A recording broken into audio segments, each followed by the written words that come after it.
So mat training, really, really versatile skill for your dogs. Got some nice little demonstrators. Basically, primary use, obviously, lying down and settling. This is a skill that can be transferred to, you know, watching TV. If they're having silliness, you can get them to lay down, going to the vets, cafes, the pub, getting them to go in a crate in the car, things like that. Really, really lovely skill. I recommend every dog learn it. And a really easy skill to start out with. It's not rocket science. We basically want to make sure that the mat is an awesome place to be. So to start with, all you need is a blanket, a towel, a rug, a settle mat, a bed, whatever you want to use. My only little note is that make sure it's comfortable, right? So if you're going to ask your dog to lay on the concrete floor at the pub, I wouldn't be using just the towel. I'm going to get them something that's plush, something that's comfortable, like one of those stuffed settle mats, just so it's all positive and they're not uncomfortable while they're on it. So to begin with, we do need one of these dogs off their settle mat, and all you're going to be doing is building positive associations. You're not asking for a behavior, you're not cueing anything, you're not marking anything, you're just going to place your mat down, drop treats on it. Build the value in being on the mat. So I'll get Summer off. Good one. So I'm just going to rapid fire, drop some treats down on your mat.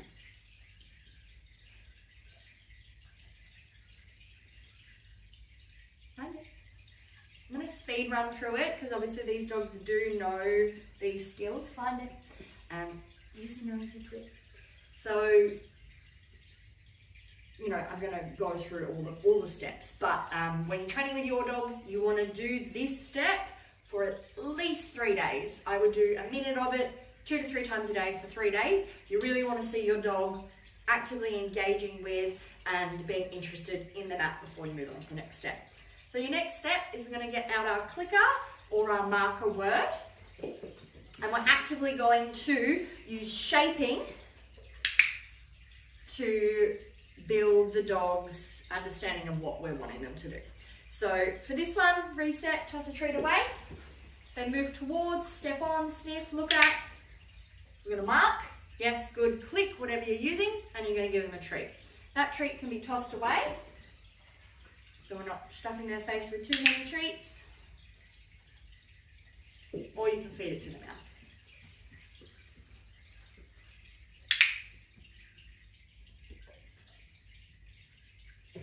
So for your dog, you might be starting with just a look at the mat, or a look towards the mat, or, you know, one toe on.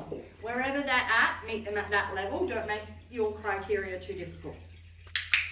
Summer's got a pretty good understanding of this now, so I'm going to wait to click until she's got all 4 paws on the mat.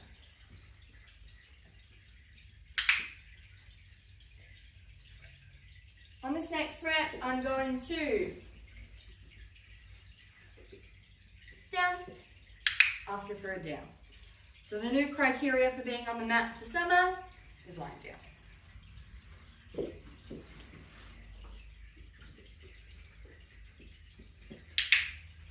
She gets clicked and rewarded when she's down on the mat.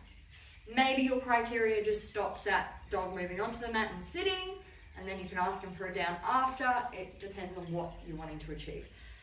So once your dog is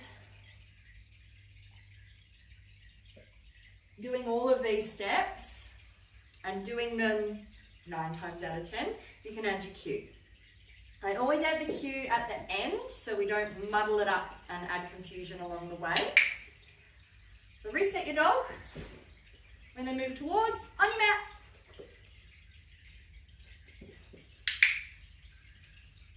So now the cue on your mat comes before any luring, any treats, any markers. So then she learns on the mat means I do this.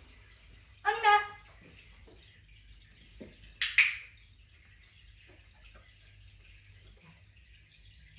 Now once we're here, here, we can start to add duration. What that means is how long are you spending on this mat.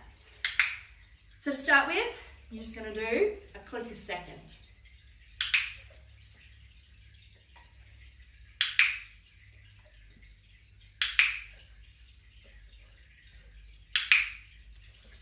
Right, and then you can build it up.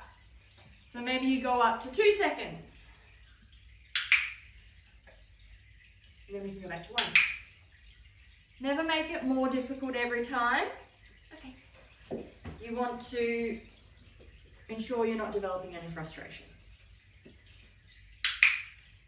For example, Rick here has quite a low tolerance for frustration, and if I push him a little too hard, he's going to start getting barky, he's going to start getting up, he's going to get annoying basically.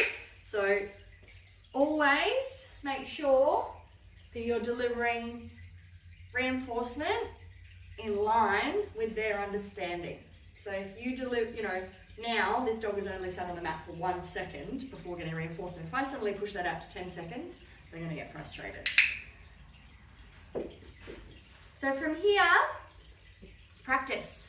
Build it up, variable ratio. So 1 second, 2 second, 1 second, 3 second, 2 second, 1 second. Never make it more difficult each time. Mix it up, keep it interesting. And then once you've got, I reckon, at least 10 seconds where the dog will comfortably lie, relaxed, we're chilling, then you can start adding distractions. So move to a different room with the TV on, with the kids running around, back garden, front garden, at a park, at a quiet cafe, things like that. Making sure you increase your rate of reinforcement if you make it more difficult in other areas. So you go to a cafe, we go right back to treats every 1 second.